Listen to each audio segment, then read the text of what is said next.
A Debats de Vida ens empeny a una pregunta fonamental. Què valorem més en els altres, el seu talent o la seva persona? Vicky Radio, la ràdio internacional en català.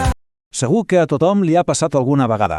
Algú lloa la nostra feina, ens diu que som boníssims, però després ens rebutja com a amic. O, just al contrari, un amic de l'ànima critica allò que ens apassiona, però alhora ens ofereix la seva companyia incondicional. Són situacions, confuses, i sovint tan una miqueta de mal, oi? Doncs bé, avui analitzarem precisament això, aquestes asimetries que són tan comunes en les relacions humanes. Vinga, anem al gra. Si s'hagués de triar, què seria millor? Que algú admirés el nostre talent, però no volgués ser amic nostre? O que algú ens oferís una amistat sincera, de veritat, però pensés que no tenim gens de talent? És una cruïlla complicada. Doncs precisament aquesta és la qüestió que explorarem avui amb una petita història. D'acord, doncs. Comencem amb el primer escenari, el talent sense amistat. Per entendre-ho bé, coneixerem el Salvador. El Salvador és un poeta, té 35 anys, i es troba amb un home que es diu Jaume. I atenció, perquè en Jaume té a les mans un dossier amb la poesia d'en Salvador, i la veritat, sembla bastant impressionat. I escolteu el que passa. En Jaume no s'està de res, No estalvia gens en elogis. Reconeix el talent d'en Salvador. Li diu que la seva poesia és excepcional. Vaja, per a qualsevol persona creativa, aquest és un moment d'aquells, un moment d'or. És la validació professional que tothom busca, al cap i a la fi. Clar, en Salvador, imagina-te, està contentíssim, animat per aquests elogis. I què fa? Doncs intenta fer el pas següent, el pas lògic. Vol convertir aquesta connexió professional en una cosa més personal. Proposa de quedar, de transformar aquesta admiració en una possible amistat. És una reacció supernatural, oi que sí? I aquí arriba el cop, la galleda d'aigua freda. En Jaume, molt educadament, això sí, però amb fermesa li tanca la porta als nasos. Vinga excuses una darrere l'altra, que si no puc, vaig atabalat, que si em temo que tampoc podré, i el clàssic no ho sé, no tinc l'agenda clara, ja et diré. O sigui, el missatge és claríssim, oi? No hi ha gens d'interès a portar la relació més enllà d'aquest reconeixement professional. El resultat, per en Salvador, doncs és una sensació agriadolça, molt confusa. El seu talent és celebrat, sí, però la seva persona és rejetada. És com una punxada, oi? Directe a l'estómac. I ens fa preguntar a tots de què serveix l'admiració si al final no hi ha connexió humana. Perquè psicològicament el que busquem és una validació completa, que allò que fem i allò que som estiguin d'alguna manera connectats. Molt bé, ara fem un gir de 180 graus. Canviem completament d'escena. Ara en Salvador està en un bar amb el seu amic, l'amic de tota la vida, en Xavi. L'ambient és un altre, Molt més relaxat, més de confiança. Però la conversa està a punt de prendre un gir totalment inesperat. Mare meva, això sí que fa mal. De veritat, el seu amic, en Xavi, li deixa anar una crítica brutalment honesta. Però brutal. No és només que no li agradi la seva poesia, no. És que li diu directament que no creu que tingui el do. És una invalidació total de la seva passió. I a més, venint d'algú tan proper, intentem imaginar per un moment com es deu sentir en Salvador. Després d'aquesta crítica tan dura del seu amic, la seva ànima és que se li encongeix, literalment. És exactament el contrari del que va viure amb en Jaume. En lloc de validació, el que rep és un cop directe a la seva autoestima creativa. Però, atenció, perquè just després d'aquesta destralada, en Xavi canvia de tema. Però radicalment, I li ofereix compartir una afició. Anar junts a veure cada partit del seu equip de bàsquet. És una oferta d'amistat pura i dura, de passar temps junts, sense que tingui res a veure amb la poesia. I aquí ho tenim, l'altra cara de la moneda. En Salvador, clar, accepta, tot i que per dins encara està processant aquella crítica tan dura.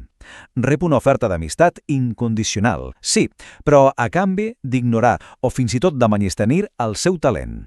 És una altra forma de relació coixa, incompleta. Bé, deixem la història del Salvador per un moment i fem un pas enrere. Perquè el que li ha passat amb en Jaume i amb en Xavi no són casos aïllats ni de bon tros. Són exemples perfectes d'un patró que es repeteix moltíssim en les relacions humanes. O sigui que vinga, anem a analitzar-ho. Això que acabem de veure té un nom. S'anomena asimetria. És bàsicament quan el que una persona ofereix i el que l'altra busca en una relació, doncs no encaixa. És simple, en Jaume ofereix admiració, però en Salvador busca amistat, i en Xavi ofereix amistat, però en Salvador, en el fons, també voldria una mica de validació pel seu talent. És un desequilibri constant. Si ho mirem així, de forma gràfica, el dilema d'en Salvador es veu claríssim. D'una banda tenim en Jaume. Ell representa el reconeixement professional, però sense cap connexió personal. I de l'altra, en Xavi, que ofereix una amistat sòlida, de les de veritat, però que alhora qüestiona la passió més gran d'en Salvador. Són les dues cares de la mateixa moneda, una moneda incompleta que deixa en Salvador just al mig, buscant una validació total que sembla que no acaba d'arribar mai. Però, i aquest és el punt crucial, hem d'entendre que les accions tant d'en Jaume com d'en Xavi tenen la seva lògica. Pensem-hi un moment. Per a algo com en Jaume, seria pràctic o fins i tot possible ser amic de tothom a qui admira professionalment? És impossible. És una simple qüestió de límits i de gestionar l'energia. I en el cas d'en Xavi, la seva amistat no depèn en absolut del talent d'en Salvador i això psicològicament ofereix una seguretat brutal. És una amistat a prova de bombes, a prova de fracassos. Una amistat que valora la persona per sobre dels seus èxits. I clar, tot això ens porta a la gran pregunta, a la pregunta del milió. Quan ens relacionem amb la gent, què valorem més? El seu talent o la seva personalitat? El que fan o el que són? S'haurien de separar sempre aquests dos aspectes? La veritat és que la història d'en Salvador ens obliga a tots a reflexionar sobre quines són les nostres pròpies prioritats. D'acord, fins aquí hem vist el problema i hem entès una mica la lògica que hi ha al darrere. Però i ara què? Com es gestionen aquestes frustracions? Doncs sembla que la clau és adoptar una nova perspectiva, un nou marc mental per enfrontar-nos a la realitat, de vegades complicada, de les relacions. Anem a la part pràctica, a les eines. Primer pas, aprendre a separar el talent de la persona. No sempre van de la mà.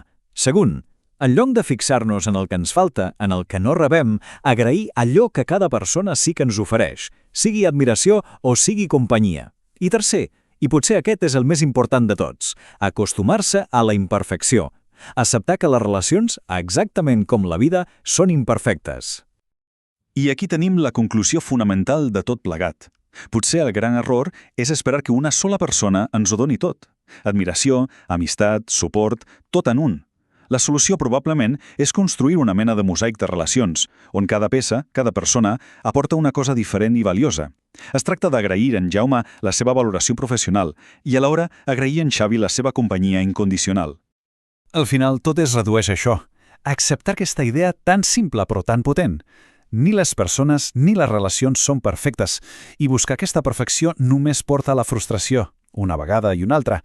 Potser la veritable saviesa consisteix justament en això, en saber navegar aquestes asimetries amb una mica de gràcia i, sobretot, amb gratitud. Perquè al capdavall, les vides perfectes no existeixen, oi que no? Doncs aquí queda aquesta reflexió. Gràcies i fins al pròxim programa de Debats de Vida a Vicky Ràdio. Vicky Radio, la radio internacional.